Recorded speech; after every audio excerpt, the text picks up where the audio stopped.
Hello and welcome to the Fantasy Flex podcast. I am your host, Samantha Pervidi, and I am joined, as always, by the one and only Mike Triplett, longtime Saints beat reporter who you can follow on Twitter at Mike Triplett. Mike, huge game tonight in a big NFC South showdown. That this division is wide open. Just tell us anything that we need to know about this game. Yeah, huge because of math and the sad NFC South that one of these teams with a losing record will have a better chance of winning the division. Well, I take it back. Tampa Bay can put real distance by getting to 500. But if the Saints beat them, it is wide open for just about every team to be this year's probably team with a losing record that hosts the Dallas Cowboys in round one of the playoffs. Oh my goodness, so much fun. And for so long it was just like we were making fun of the NFC East, which is now awesome. And I feel like it was a few years ago, maybe like 2014-ish, that like the Panthers squeaked into the playoffs with a pretty bad record. So it's been a while since the NFC South was like the total laughing stock, I feel like, of the NFL. But yeah, I mean, I guess I'm rooting for you guys passively, but I don't even know, like, at this point what I'm supposed to root for in this season. Speaking of my Carolina Panthers, big news today: Baker Mayfield has been released. I hear it was mutual, and Cleveland, it had some draft pick implications as well for Cleveland. The logical sort of landing spot, at least what everyone seems to be pitching, with Jimmy Garoppolo breaking his foot, is potentially 49ers, but I don't know how that makes them better. I'm not sure that Baker Mayfield is an upgrade from Brock Purdy. Any thoughts on Baker Mayfield leaving the Panthers?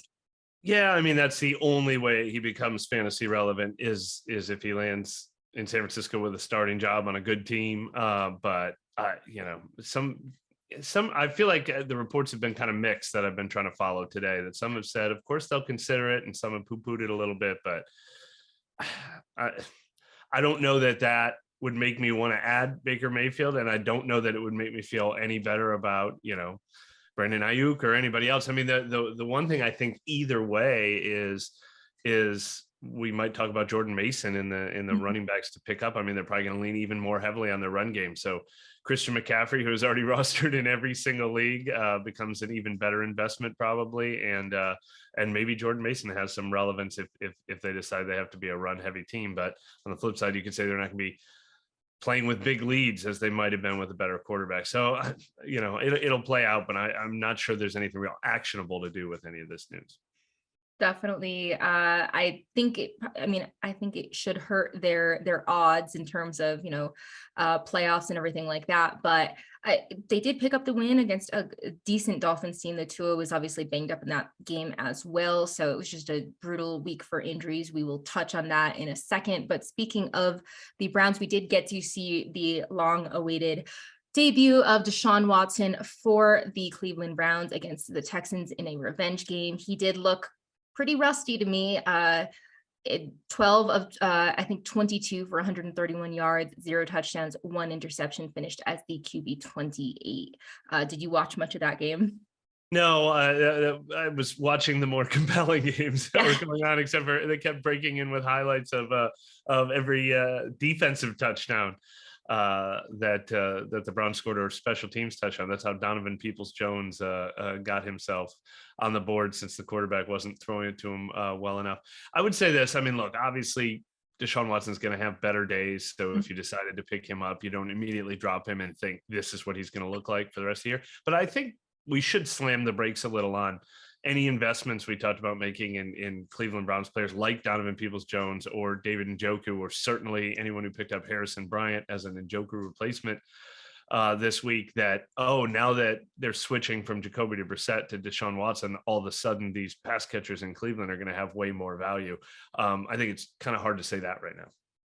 Definitely. And it was kind of weird that him coming back kind of reignited their defense, which has been pretty brutal all season. So just a kind of strange game. I mean, they won't get to play the Houston Texans every week. So I don't expect huge games from the Cleveland DST moving forward. But that is a reminder. This was my tip at the end of last week's.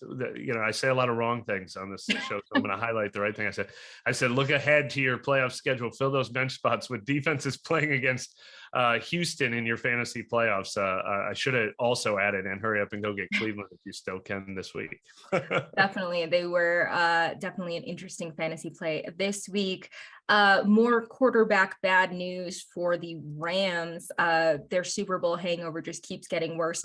Matthew Stafford is presumably out for the remainder of the year with a spinal cord contusion. John Wolford will continue to start for the Rams. I mean, even if he gets healthier, I don't see any incentive for the Rams to really roll him out there. This whole Rams team is just a kind of a disaster, and we will definitely get to the running back situation there. But let's just turn our attention to the injuries, because there were just so many of them. I already mentioned Jimmy Garoppolo out for the season with a broken foot. Lamar Jackson has a knee sprain, and it sounds like they were a little bit more optimistic right after the game. John Harbaugh was saying it was like days to weeks, and now he's week to week and kind of unlikely to start next week, which is not that surprising. They also signed Brett Hundley to the practice squad, so certainly feels like they're just kind of adding depth for insurance there. I mentioned Tua had that ankle thing, not serious. Apparently he was cleared to go back into play, so hopefully he will be ready for week 14 for fantasy managers that want to play him against the Chargers. For running backs, we had Kenneth Walker, probably the biggest injury. He has a jammed ankle, not a sprained ankle, and I'm hearing that is less serious than an ankle sprain. So potentially, I mean, I haven't heard a timeline quite yet, but hopefully that means that he would at least be back maybe in a week or two or something like that. Jalen Waddle left the game. He came back to the game. There were a couple of those situations. Treylon Burks got put in the concussion protocol. Any of these injuries either stand out or anything that you want to add to these? Yeah, it's all bad news this week. That's what stands out. I mean, the only silver lining, if you're that type of person, when you see an injury list this long, is that usually we follow by having, a lot of really compelling waiver pickups. And I really feel like that's not happening in this situation. Tyler Huntley is definitely valuable certainly in 2 quarterback and super flex leagues, if not, even a 12-team league, because he uses his legs so much. I know we'll go over the quarterbacks more in depth, but I believe yesterday was the 5th time dating back to last year that he had at least 40 rushing yards. So you know what you're going to get from him, and you're going to get at least that floor production, if not more. He had at least one really big game last year. But if Kenneth Walker, who by the way has been carrying me in my best teams, he's been lifting me. You don't just go pick up Kenneth Walker's backup. And even if you figured, okay, it's going to be DJ Dallas and Travis Homer, well, those 2 guys are both hurt too. So, you don't like the split that they'll probably have, and you don't like their injury status. So that doesn't help very much. Obviously if Aaron Jones misses time, then everybody's already got his backup probably in almost every league you're in. The Titans receivers don't do anything when Treylon Burks is not on the field. So I don't know. I don't see a lot of silver linings. It's just, Lamar Jackson, Tua, Kenneth Walker. You better hope that they're back in time for the fantasy playoffs, because I'm sure those are guys who are on a lot of teams that are making the playoffs because of how well they've been playing. Definitely. And, watching these Tennessee Titans, I keep thinking to myself, they just need an AJ Brown type. Must be nice to have They should make a big trade this offseason. Right, exactly. If only they can make a trade for someone like that.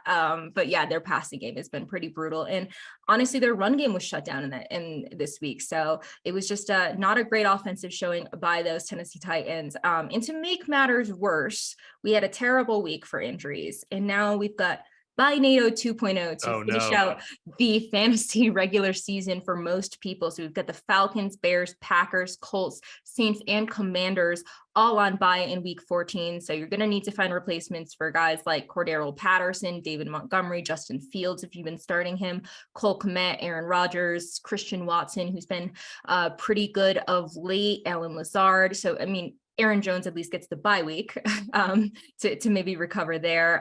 But Matt Ryan, Michael Pittman, Jonathan Taylor, the list goes on. Obviously, all your Saints guys, and there's a number of guys from the Commanders that have actually been looking good. Taylor Heineke had a decent game, and so did Terry McLaurin. So it's going to look pretty scary, I think, out there setting lineups. So let's just jump into the quarterbacks. My best one that I have here is going to be Jared Goff, and he is just right at that 50% threshold. I think he's as perfect as Jared Goff could have been this week in putting up 40 points against the Jaguars, capitalized on this juicy matchup, completing 31 of 41 for 340 yards, 2 touchdowns, 0 interceptions. So he's the QB4 heading into Monday night. He will finish as a top 8 quarterback for the 3rd time this season. Not super compelling stats there, but I think he could repeat that success with the Vikings on deck, though the Vikings defense didn't look half bad last week. They do rank 24th in pass DVOA. So he's someone that I would be looking at. And then Tyler Huntley, definitely, if it looks like Lamar Jackson is going to miss time, and it seems like he could be trending that way, Huntley is the QB 14 with 1 game left to play, which is impressive given that he only played 3 quarters of football. And it was against a top-notch Denver defense that's been just absolutely a nightmare for wide receivers. So he would he's widely available. He's only 1% roster at this point. So I think that he would be a really good add if you are lean at quarterback or have one of those guys on bye. Any other guys that you want to add or expand on?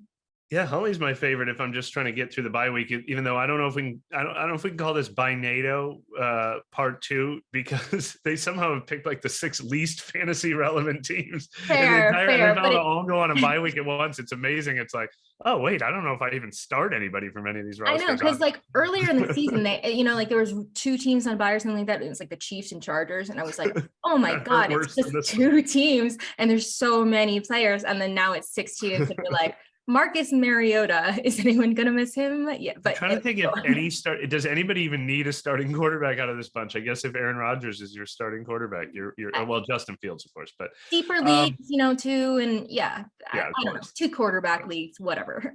But Tyler Huntley, I mean, if this is not a long-term thing, and and frankly, Lamar Jackson could miss 2 or 3 weeks. You could be talking about the playoffs. He really does intrigue me. I shortchanged him. I was looking at my notes. It's 6 straight games now where he's had at least 6 in a row dating back to last year when he played 5 games, either starting or playing substantial time because Lamar Jackson was out, that he had 40 yards rushing at least. He had over 70 yards rushing in a couple of them. So, he's not perfect, and I don't know that it's going to be great for Mark Andrews or any of the receivers there, but I'd probably rather pick him up than anyone else here on this list. Purdy, that is only for the, I need any quarterback I can get my hands on, because we don't even know if he'll hold on to that job against Baker Mayfield by the end of the week. I do actually like Heineke a little bit, not this week, obviously, since he's on a bye, but I thought he had a real nice, strong performance, and Ron Rivera came out, and not that anyone really thought that wasn't going to be long-term. He made it clear that Carson Wentz is going to remain the backup there. Same thing in New York. Mike White got the vote of confidence, not surprising after he tried to rally them back yesterday, that he's going to remain the starter in New York. And then the only other one is, if we are talking about like real speculative leagues, I don't know if this even qualifies in keeper leagues, but there is not a vote of confidence in Atlanta for Marcus Mariota, where it sounds like they opened the door for Desmond Ridder potentially taking over after the bye. So if you're in the kind of league where every quarterback has value, it might be time to beat everyone to Desmond Ridder. Yes, I think anything would be preferable than Marcus Mariota at this point. Like, why not give the kid a try? And I liked him coming out of college. I thought he was a really exciting prospect. So I think it would be interesting to see him, though. I don't know, this whole division is just so wide open. Like, anything could happen at this point. They're not like really in tank mode. But in terms of Huntley, they do face the Steelers this week, who have allowed the 5th most fantasy points to quarterbacks. So all good things to say about Tyler Huntley. If you need a quarterback, On to running backs. For once, I actually think there are a few guys. It's actually a little deeper than the wide receiver position, which is surprising to me. So I'm going to start off with James Cook, who played on Thursday night. He's 24% rostered, had the best game of his, albeit short, career. He rushed 14 times for 64 yards, caught 6 passes for 41 yards. Devin Singletary, had a decent game because he found the end zone, but he's not really involved in the passing game at all. And James Cook is just an interesting guy, sort of add, because he was a 2nd round pick. Yeah, my 2nd round. Yeah, definitely. So I think that this could be turning into a 1A, 1B type situation. And this pass catching, I mean, if that is any indication, moving forward, he could actually have some kind of standalone value. I mean, not the best matchup next week against the Jets, but not a terrible one either. I alluded to the Rams' very frustrating backfield situation. Cam Akers, just when we are all on the Kyren Williams train, of course, Kyren Williams goes out for 3 carries, for 9 yards, and then Akers logs 17 carries for 60 yards and 2 touchdowns, currently the RB7 in half PPR. He did outsnap Kyren Williams by a count of 46-18. So, I mean, this is just, it's always confusing without Darrell Henderson on the field.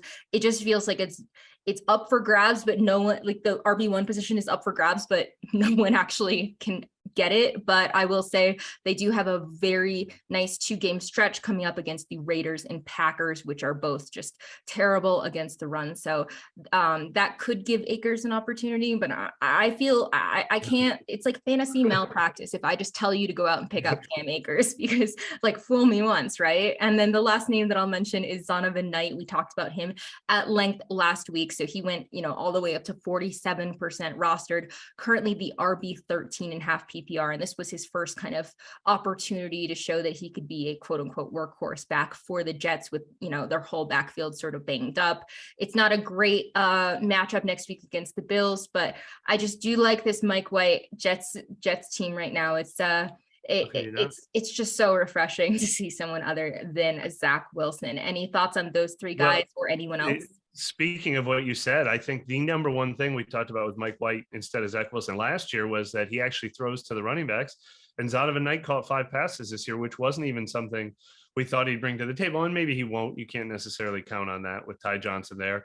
And Michael Carter could be back soon. So I don't know how great of an investment he is, but it's clear that they really like the guy. And the way the reporters are talking about like the yards he got beyond expected yards, all the next gen stats, the way the coaching staff has talked about him, it's clear they think they have something there. So they're going to continue to work his way in. He just might have to share a little when Michael Carter comes back. The Rams, oh my gosh. Part of my mistake in thinking, okay, Kyren Williams is the guy, is the Rams are clearly in let's evaluate what we've got for next season mode. They've openly talked about that. And Sean McVay has openly talked about how much he likes Kyren Williams, but I guess technically they need to evaluate what they've got in Cam Akers for next season because, they almost tried to trade. He wasn't playing for them. He was sitting out. We thought for sure they were going to trade him. I guess now they're going to evaluate whether they're going to even keep him on the team next year. So, yeah, unfortunately, that was at Kyren Williams' expense. But I don't know if you want. I don't know if you want to invest in any part of the Rams offense, but certainly not when you don't know which running back it's going to be from week to week. James Cook. I thought Nyheim Hines was going to take touches away from him. It's been the opposite. I mentioned I don't know what you do in Seattle. I tend to want to think Travis Homer is almost, even though DJ Dallas came back and finished that game, he's dealing with an ankle injury. I almost feel like Travis Homer might be the safer bet to come back this week. And he would be the one who would be involved in pass catching. So maybe he'd come a little cheaper and maybe he's the guy, but they're going to split time even if they are healthy. So I don't feel great about that. Jordan Mason, I did mention, I mean, we do know Elijah Mitchell's not coming back. And we do know that, even when they have had Christian McCaffrey, they like to use another running back because Christian McCaffrey is so heavily involved in the passing game. So he had 8 carries for 51 yards in this game. So there's opportunity there, even alongside Christian McCaffrey. He's not a bad pickup. And then the last one I just wanted to mention on this list, because I've been talking for the last 2 or 3 weeks now about how it's good to get like the clear backup for the stud running backs out there, since you have the bench spots to work with now. It looks like maybe Joshua Kelly emerged as that for the Los Angeles Chargers behind Austin Eckler. That's been a little bit of a hodgepodge all season. But if it looks like Kelly is definitely the guy who would become RB1 if they give him this kind of workload again next week, he might be added to that, the Alexander Madison honorary list of of guys to pick up as late season lottery tickets.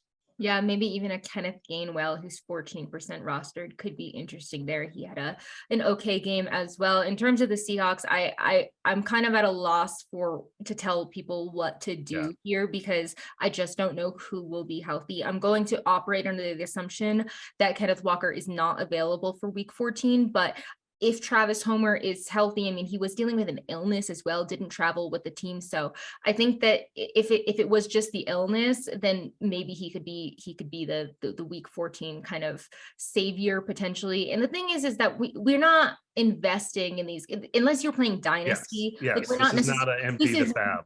Right. It's now but it's also now so late in the season that this may be your last week. So it's not like we necessarily need someone for, long term. We maybe just need someone for 1 week, especially with 6 teams on bye. In terms of the wide receivers, I did mention that I don't like this group too much. I mean, Alec Pierce is on bye next week, but he did have a nice game in the Colts absolute meltdown against the Cowboys. What a way to lose a game. Led the team in all receiving categories, likely because he wasn't drawing number 1 coverage, but caught 4 of 8 targets for 86 yards and a touchdown. He's the wide receiver 14 and half PPR heading into Monday night. I did really like this guy coming out of Cincinnati. Ran a 4.41 in the 40s, 6'3", 211 pounds. So he's a big bodied type guy, but can also definitely beat you in terms of speed. So with that Colts pass happy offense, I know we've talked about that a lot. He could definitely be someone that could emerge as a late season type breakout. But again, he's going to bye this week, so you can't just assume that you can plug and play him. In terms of the Lions, Jameson Williams did make his debut. I didn't expect much of him. So he did, he was targeted once and did not catch that pass. So a big old bagel there, but I'm not that surprised. I like him long-term, but it may not be this year type of thing. DJ Chark did actually have a nice game. He caught 5 of 6 targets for 98 yards. Amon-Ra St. Brown, though, totally stole the show. Just an absolutely massive game for him. So I guess you could pick up one of those guys if you really need, Chark would be more of a this week fill-in versus Williams is more of a maybe speculative ad if you're going to the playoffs and don't need a week 14 type guy. The rest of the pickings are pretty light. I would say Dotson had a nice game. Nico Collins is maybe the only pass catcher on the Texans that is remotely interesting. Robert Woods could have a larger role if Treylon Burks misses time, though he has been thoroughly unimpressive. And Trent Sherfield made it on this list only because of Jalen Waddle. He did have a 1 catch for 75 yards at a touchdown in that game, though. If we were doing an all thoroughly unimpressive team, I think Robert Woods might be a starting receiver this year. Definitely. I don't know that he got drafted quite high enough to be on the all fantasy bust team, even though he could make a good second team case. He was a decent investment, but certainly the all thoroughly unimpressive team. It's unbelievable that it just never came together for him. He might be right there side by side with the guy that replaced him, Allen Robinson, with the Rams. But the problem is the list says DJ Chark and Jameson Williams together. And that's the problem. I think I'd be most excited about DJ Chark or Jameson Williams if they didn't exist side by side. And look, they were clearly easing Jameson Williams in. It wasn't necessarily that he played poorly and couldn't get open, and that's why I only had 1 target. I mean, it was definitely a clear, snap count limitation thing. So I think that will go up. So I was always kind of intrigued at DJ Chark in this offense, but now he has his best game in the same week when Jameson Williamson finally shows up. Why wasn't he doing it earlier in the season? I know he was dealing with injury. Nico Collins, this is just crazy. 10 targets in this game, 3 catches. So I will admit I did not watch this. Well, we already talked. That's the same game I said I wasn't watching that close because it was Cleveland. But So maybe a lot of those are throwaways or something like that. That are called targets, but 10 targets you like, 3 catches you don't like.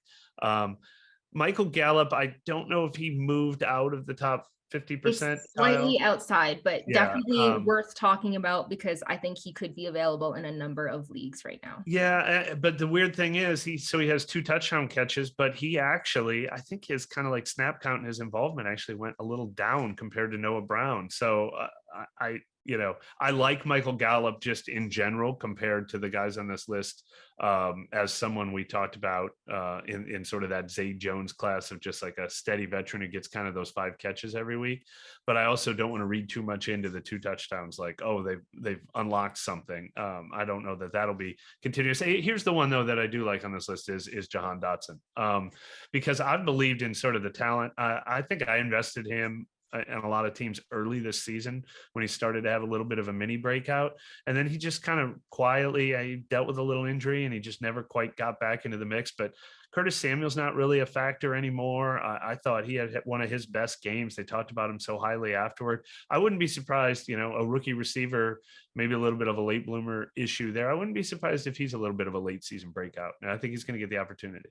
I mean, obviously the Commanders like him. If you put any stock in sort of draft capital, I mean, he went in the mid first round. So in a wide receiver class that was very, very talent heavy. So he did catch 5 of 9 for 54 yards and a touchdown, currently the wide receiver 18. And, to your point, he's been banged up for a lot of this season, but in 8 games that he has played, he has scored double-digit fantasy points and finished as a top 24 receiver 4 times. So he's definitely had his moments. They do have a bye this week, just throwing that out there. And speaking of kind of ugly, unimpressive things, the tight end position was worse, more rancid than I think I've seen it be in a long time. So this is how bad it was. Noah Fant, who caught 4 of 5 targets for 42 yards and a touchdown, is currently the tight end 1 in half PPR heading into Monday night. That is 12.2 half PPR fantasy points.